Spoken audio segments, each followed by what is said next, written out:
Халқының бай, қуатты болуын тілеп өткен қазақ телевизиясының ардагері Нұртілеу Иманғалиұлы өмірден озды. Айталма маман өмірінің 45 жылын жарық студия дәл осы бір салаға арнаған еді. Аға әріптес ұстазымыздың жақындары туған туыстарына Қазақстан ұлттық арнасының атынан қайғырып көңіл айтамыз.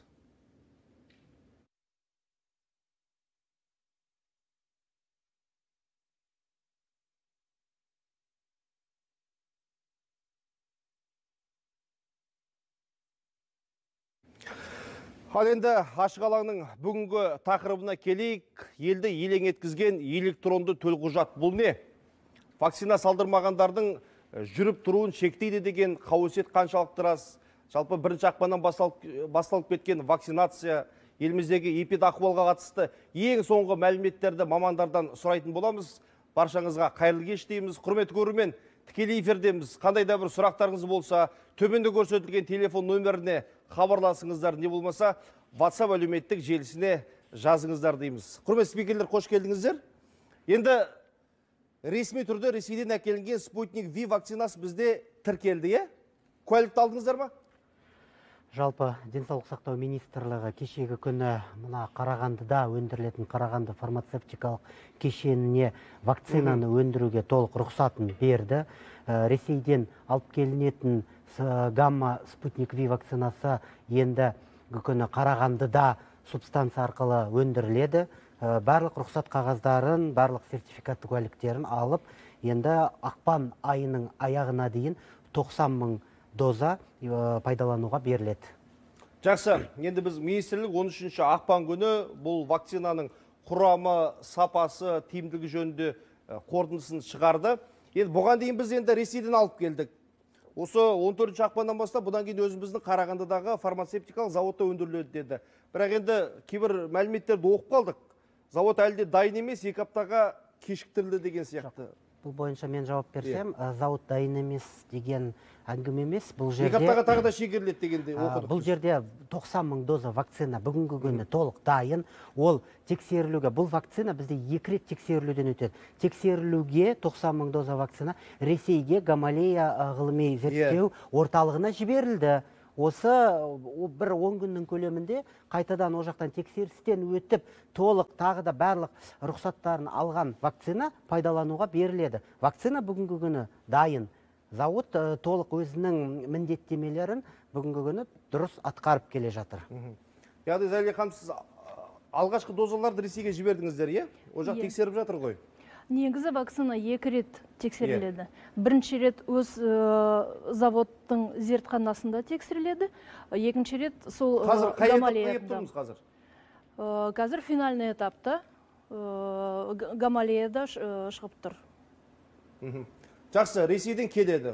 Одан кейін қалай үлестіреміз? Ресейден аталған вакцина зауытқа жеткізіледі. Зауыттан бізде жаңа СК Фармация ол толық өткізіледі. СК Фармацияның толық бекітуі бойынша өңірлерге барлық талаптарды сақтап, өңірлерге жіберіледі вакцина. Өңірлерге жіберілгеннен кейін өңірлерде жаңағы кезең-кезеңмен денсаулық сақтау министрлігі тарапынан бекітілген кезеңдер бар. Бірінші кезеңде кімдер салдырады, екінші кезеңдегі салдыратын жаңағы азаматтар бар. Сол кезеңдермен біздің азаматтарымызға вакцина салынады. Енді біз алғашында 20 000 доза алдырдық, е?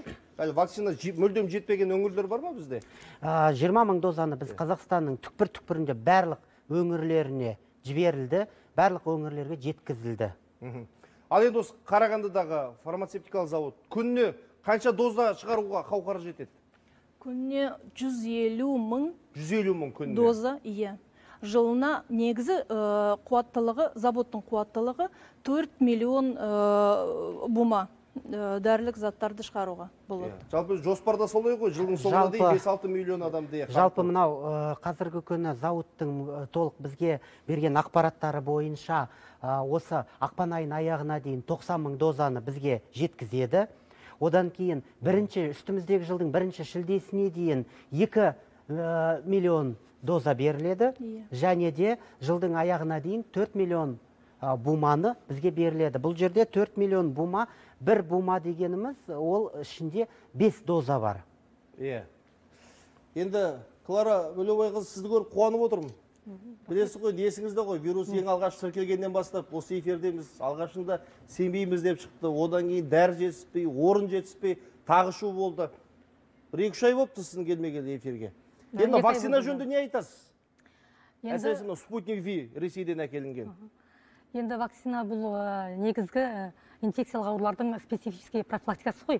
Арнаулы алдын алу үшін вакцина салынады. Жалпы біз антибиотиктерді бірінші поколение, екінші поколение дейміз, сол сияқты вакциналарда бірінші кезеңдегі, екінші кезеңдегі, үшінші кезеңдегі деп бөлінеді. Бірінші кезеңдегі ол корпускулярлық вакциналар, яғни адамның ағзасына тірі қоздырғыш енгізіледі. Вирус болсын, бактерия болсын. Бірақ ол тірідей енгізіледі, бірақ патогендік қасиеттері әлсіретеді.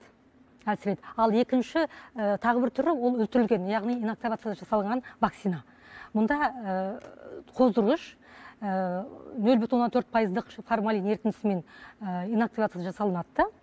Енгізеді. Біздің Қазақстанда шығып жатқан вакцина осы. Бірақ ол өлі қоздырғыш болғандықтан, вирус болсын, бактерия болсын, ол ағзаға түскеннен кейін өздігінен қозғалып, иммундық клеткалардың жауабын тудыра алмайды. Адгезия дейміз, интеграция дейміз, осы үрдістер байқалмайды. Ол вакцина құрамында бәрі белгілі бір деңгейде вирус болады, иә?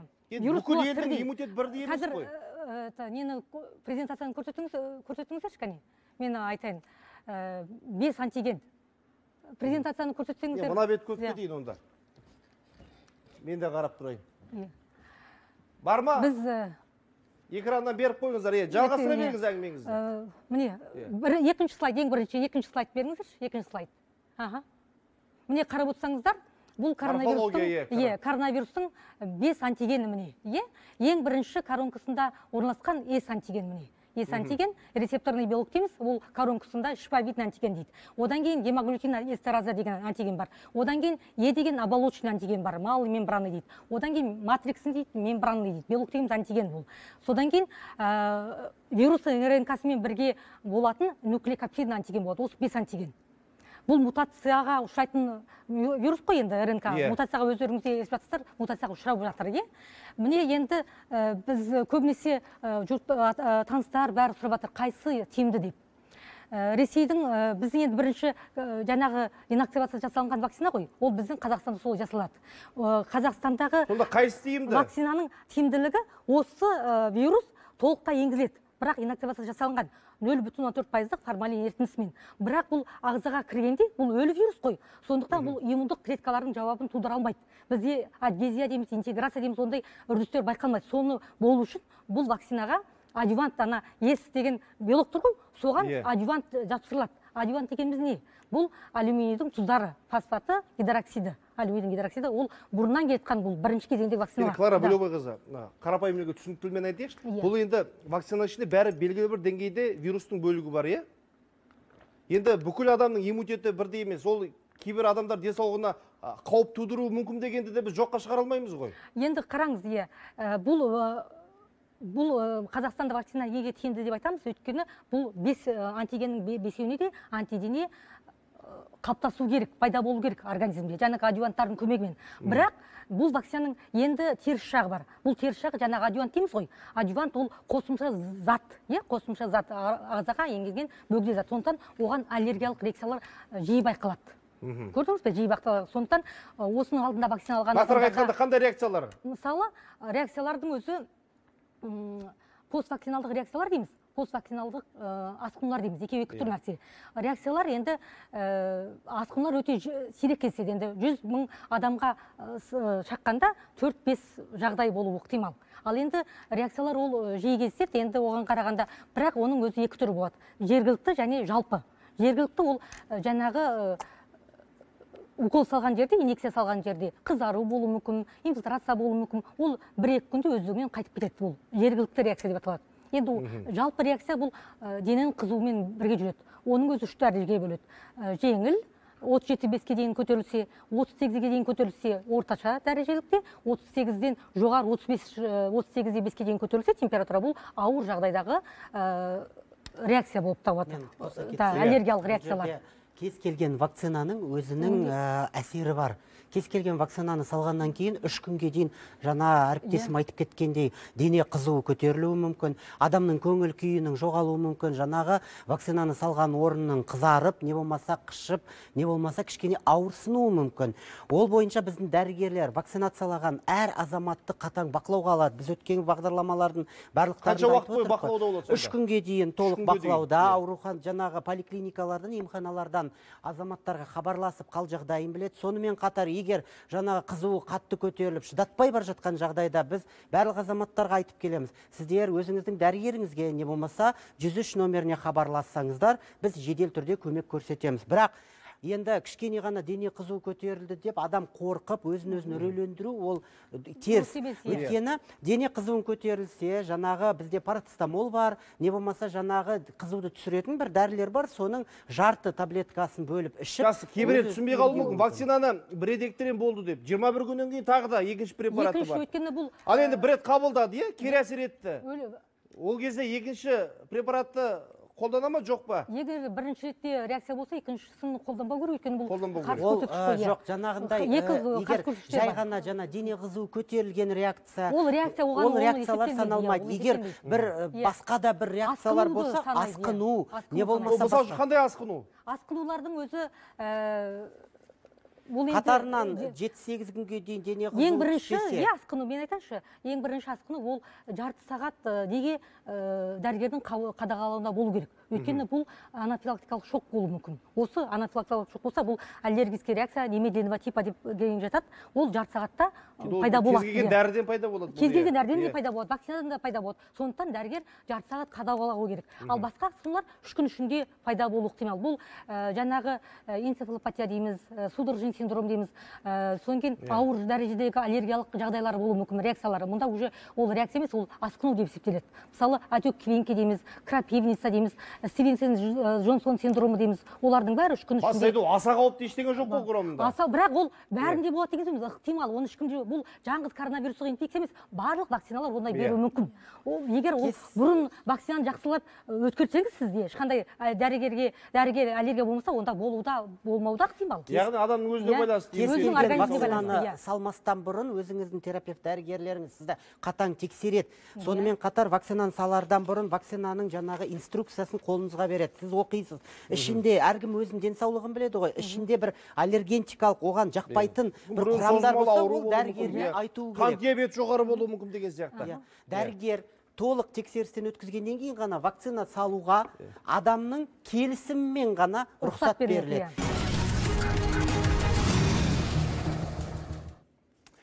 Хабарым жалғастырайық. Дәл қазір өзіме әлемдік статистиканы бір шығарып қойыңыздаршы экранға. Бұл вирус алғаш тіркелгеннен бастап қаншама эфир арнап келе жатырмыз. 109 миллионнан асты. Өкінішке қарай көз жұмғандардың саны әлем бойынша 2 миллион 421 мың 481 адам дейді. Айжан ханым, дегенмен де бұл коронавирус тіркелді ғой. Статистика қарап болса, көбісі осында пневмониядан кетіп жатты. Орын жетіспей жатты, желдеткіш аппараттар жетіспей жатты. Түркиядан алдырдық, тағы бір елдерден. Қазіргі жағдай қалай болып жатыр? Вакцина жайлы айтып жатырмыз ғой. Осы өкпенің қабылуынан қаншалық сақтайды осы вакцина? Негізінен осы туралы айта кеткен дұрыс деп ойлаймын. Жалпы бүкіл әлем бойынша осы вакцинацияның тиімділігі әлі де дәлелденген. Бұл 20-дай аурудан сақтап қалуға және осы адамзатты 3 миллион жылына 3 миллиондай адамзатты өмірін сақтап қалуға жағдай жасайды. Негізінен пневмонияның өзіне келетін болсақ, пневмония ол өлімге апаратын аурудың бірі.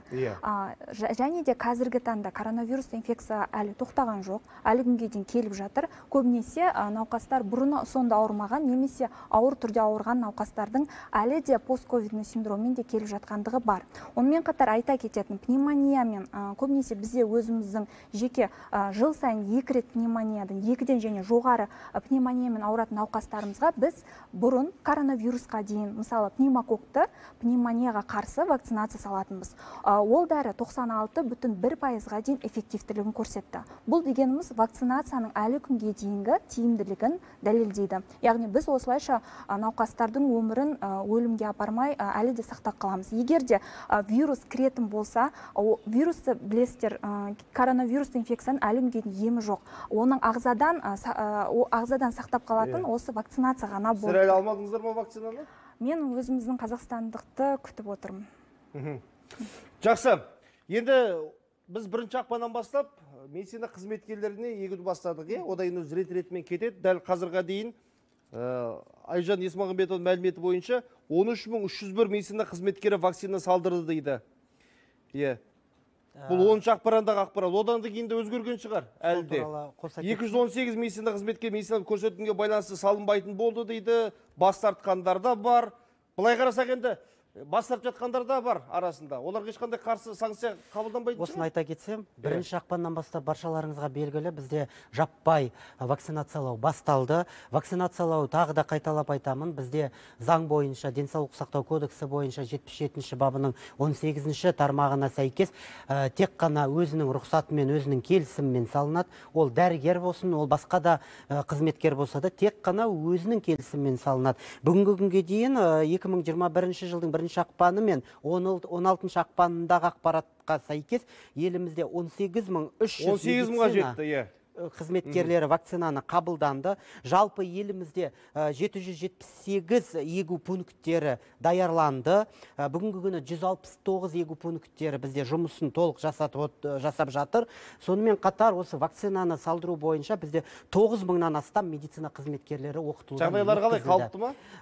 Вакцинаны салдырған медицина қызметкерлерінің жағдайлары бүгінгі күні қалыпты. Оларда ешқандай жаңағы өлім жітім не болмаса бір кері әсерлер байқалған жоқ. Ең бастысы жаңада әріптестеріміз айтып кеткендей, кейбіреуінде дене қызуы, не болмаса жаңағы жай күйінің кішкене жоқтығы, сонымен қатар жаңағы уколды салған орынның енді бас тартқан жағдайлары бар, оның ішінде жедел жәрдем, жансақтау бөлімінде жұмыс істеу мүмкін медбике, дәрігерлер болуы бәлкім. Олар бас тартқан жағдайда қауіпті аймақта жұмыс істеп береді ме? Қауіпті аймақта жұмыс істеп жүрген дәрігерлер егер бас тартатын жағдайда, олардың жұмыс берушісі оларды жасыл аймаққа ауыстырады. Жұмыстан шығармай ма? Жұмыстан шығару ол заңға қайшы. Әр мекемеде жаңағы қауіпті аймақпен, қызыл аймақпен жасыл аймақтары бар ғой. Олар жасыл аймақтағы қызметке ауыстырылады. Енді осы вакцинаға қатысты біраз дау болып жатыр. Кезегіне байланысты. Перудегі дауды естіген шығарсыздар. Сол елдің сыртқы істер министрі кезектен тыс бірінші болып өзіме салам деген үшін отставкаға кетті.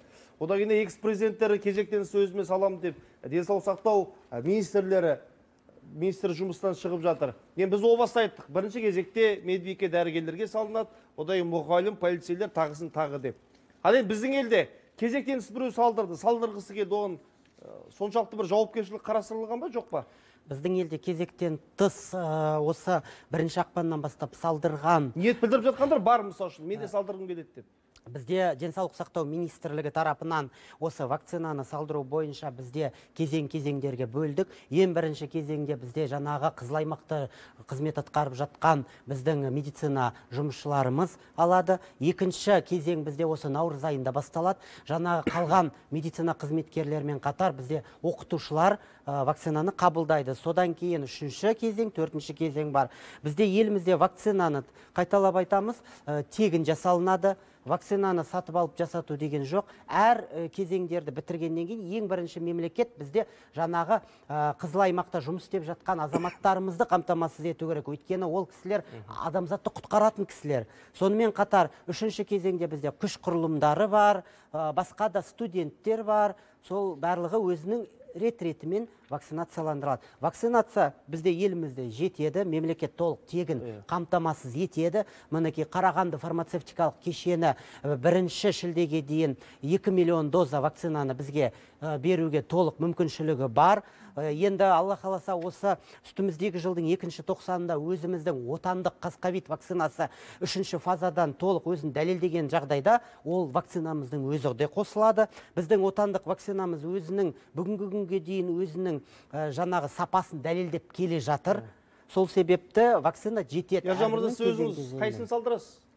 Мен өзімнің кезегім қайсысына келген кезде мен таңдау жасамаймын, өйткені ресейлік вакцинаның да өзінің дәлелдігін дәлелдеді, өйткені әлем бойынша Lancet ғылыми журналына осы вакцинаның сапасы туралы ғылыми еңбек жарияланды, қалай жасалынды, ол қандай жетістіктерге жеткізілгендігі туралы әркімнің кезегі келген кезде кезек деген бар ғой бізде. Менің өзімнің кезегім келген кезде мен салдырамын. Менің кезегім осы наурыз айында келеді деген үміттемін. Сіз енді кезексіз салдыруға мүмкіндік бар дегенім ғой. Ең кезексіз салдыруға мүмкіндік бар, бірақ мынау қызыл аймақта жүрген дәрігерлерді де ойлап, медицина қызметкерлерін ойлап, олар дегенмен қарайықшы, енді бірінші күннен бастап көрдік қой, вице-министрлер салдырып жатты, әкімдік қызметкерлері, кеше мына Алматы қаласы мәслихат депутаттары да салдырып жатыр. Бұларды кені заң шеңберінде деп қарауымыз керек па?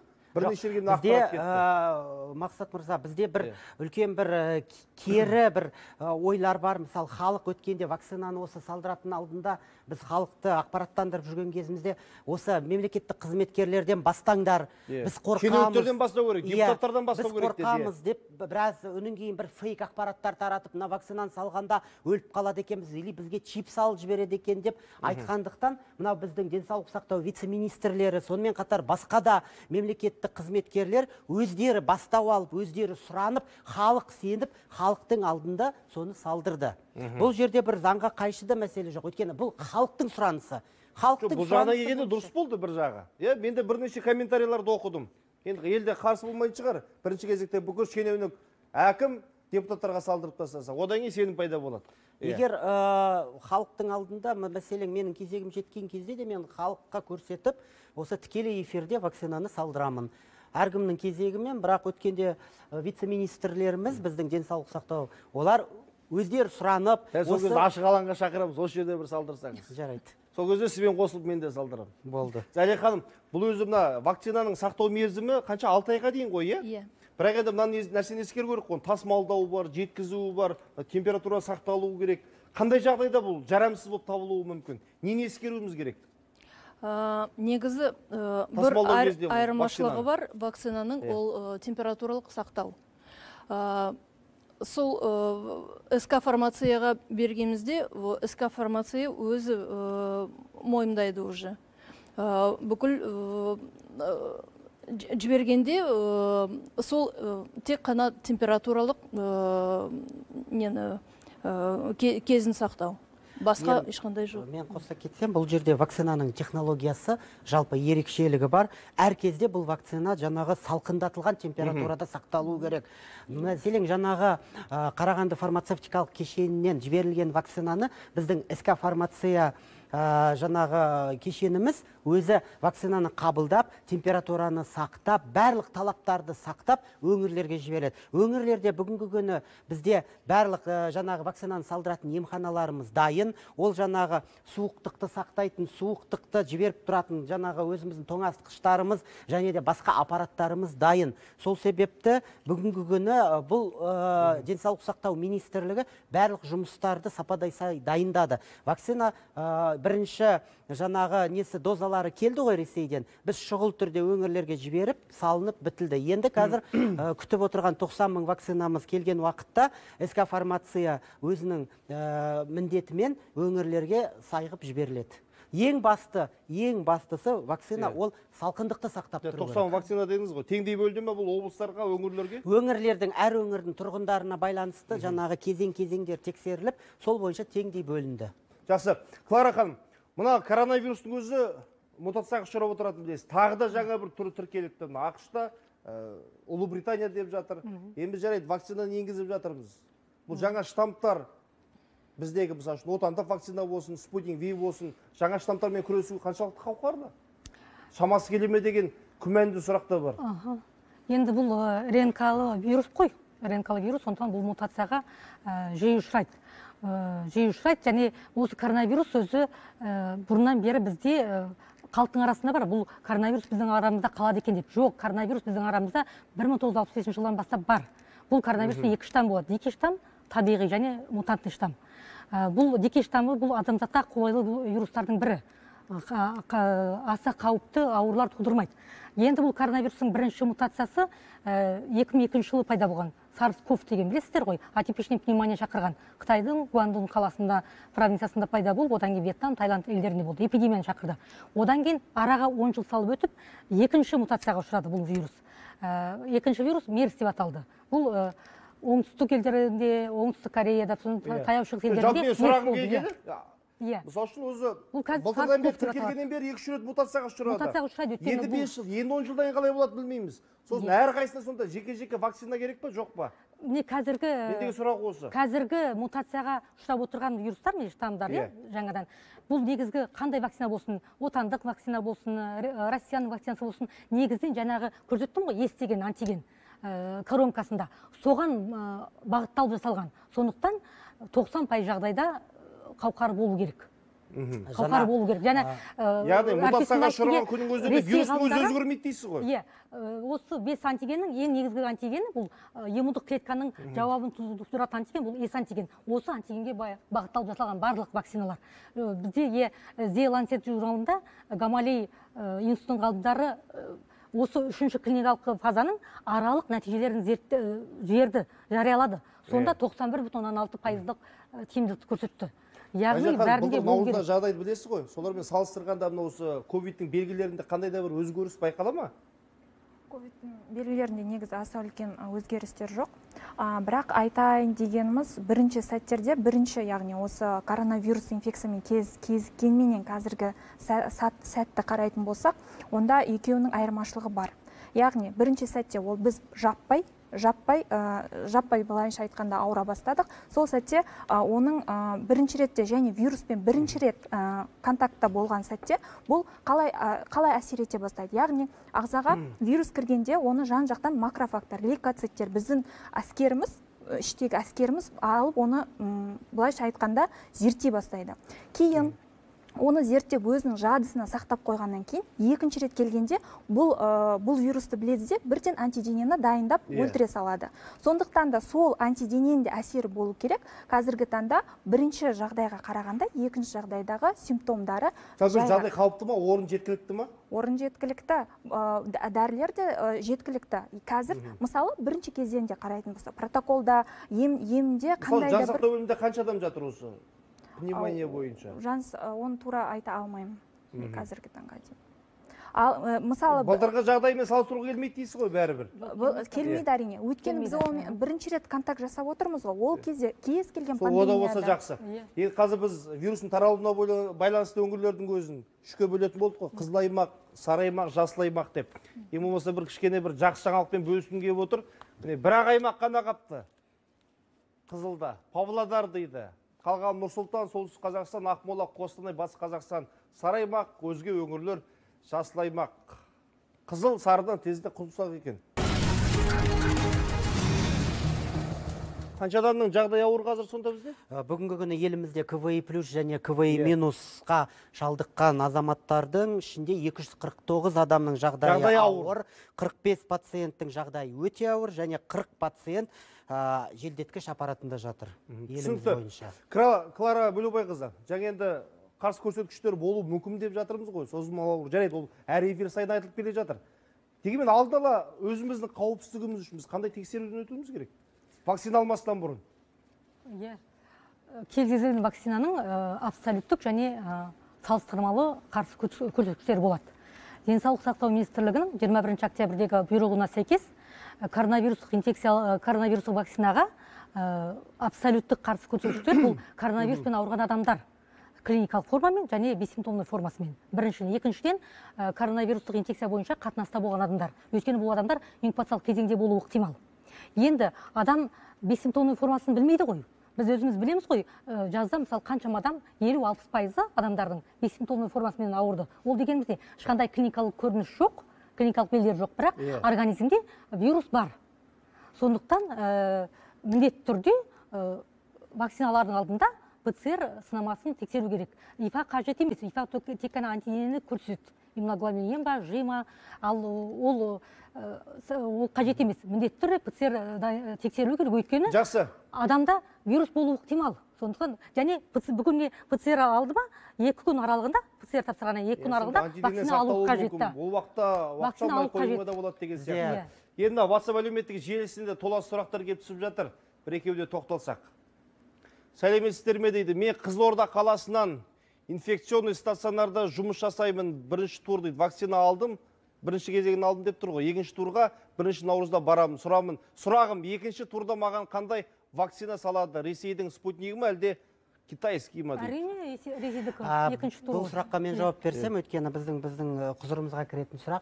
Бірінші кезеңде салынған вакцина, Ресейдің вакцинасы, Ресейден алып келінген спутник V вакцинасы салынды. Оған 21 күн өткеннен кейін екінші кезеңде Ресейден алып келінген сол вакцинаның екінші дозасы салынады.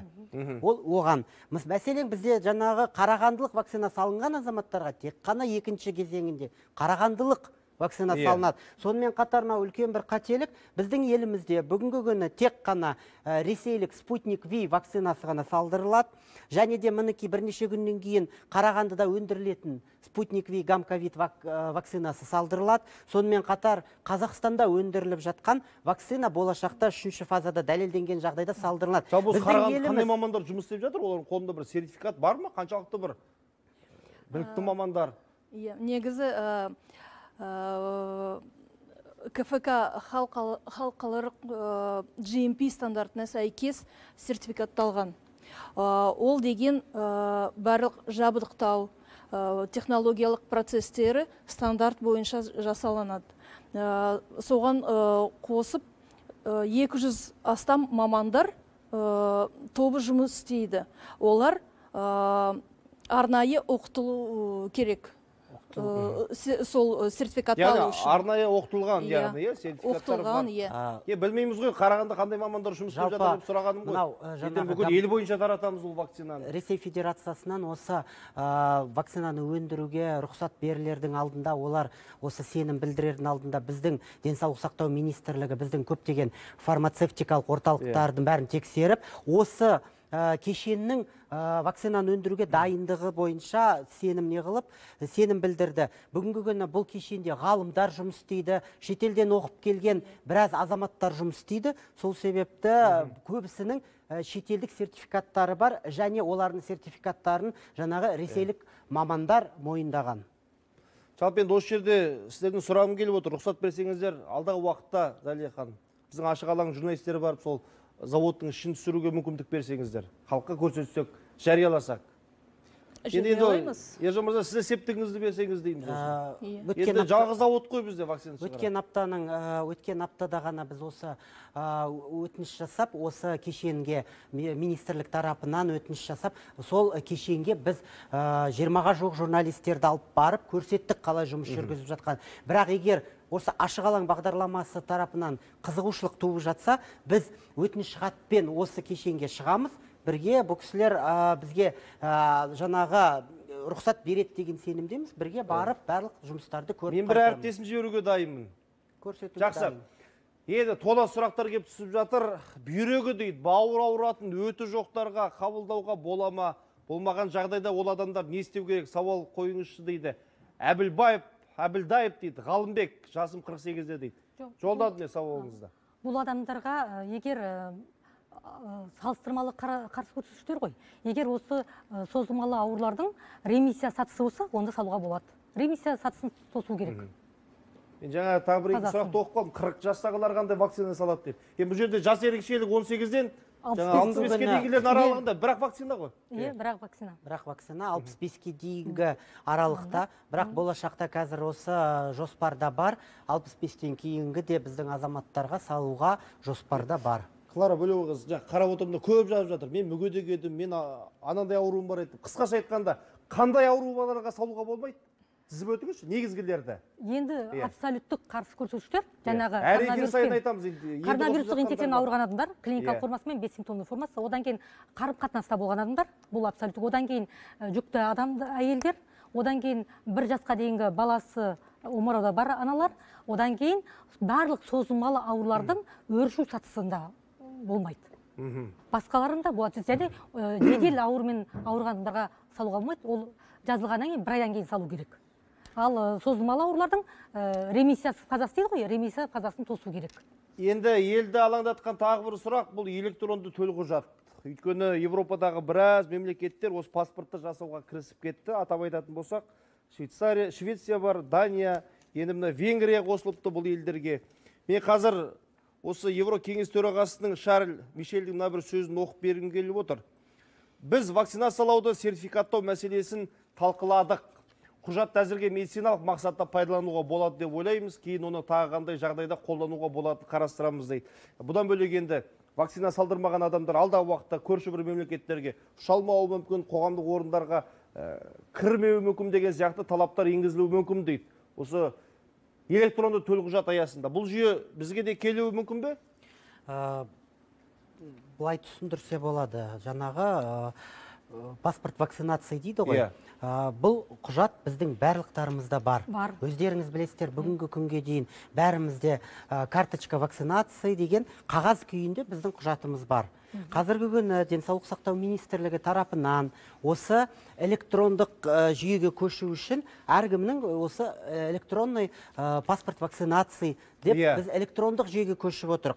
Бұл біздің қызметке қажетті құжат. Өйткені қағазбен жүргеннен гөрі оны біз базадан көріп, мәселен жоспар жасап, енді болашақта айтып жатыр ғой, осы коронавирус инфекциясының вакцинасы жылда салуға мүмкін болуы мүмкін. Сол себепті қай азаматтың уақыты келгенін біз электрондық түрде көріп, тапсырыс беру үшін, неге кешендерге тапсырыс беру үшін ол бізге қажет. Ол құжат, паспорт вакцинация, карточка вакцинация, ол бәрінде бар. Балаларыңызды балабақшаға беретін кезде де сұрайды, мектепке беретін кезде де сұрайды.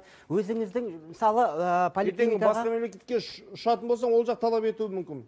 Сен вакцина салдырдың ба, жоқ па деген сияқты. Бүгінгі күні біз жаңағы паспорт вакцинацияға көшіп атқанның себебі, ең бастысы біздің денсаулық сақтау министрлігіне электрондық түрде көшіп, бізге жоспарға қажет. Оның ешқандай саяси біреу ұшып кете алмасын, біреу ұшып келе алмасын деген саяси астары жоқ. Ол онсыз да бар құжат. Дегенмен министрдің осы сөзі тақырыпқа саятын сияқты. Экранға беріңіздерші. Алексей Сойдікімне, жүйеленген есеп үшін екпенің электронды төлқұжаты әзірленді. Екпе жүргізілген туралы ақпарат министрлік орталықтандырылған ақпараттық жүйесінде электронды форматта жүргізіледі.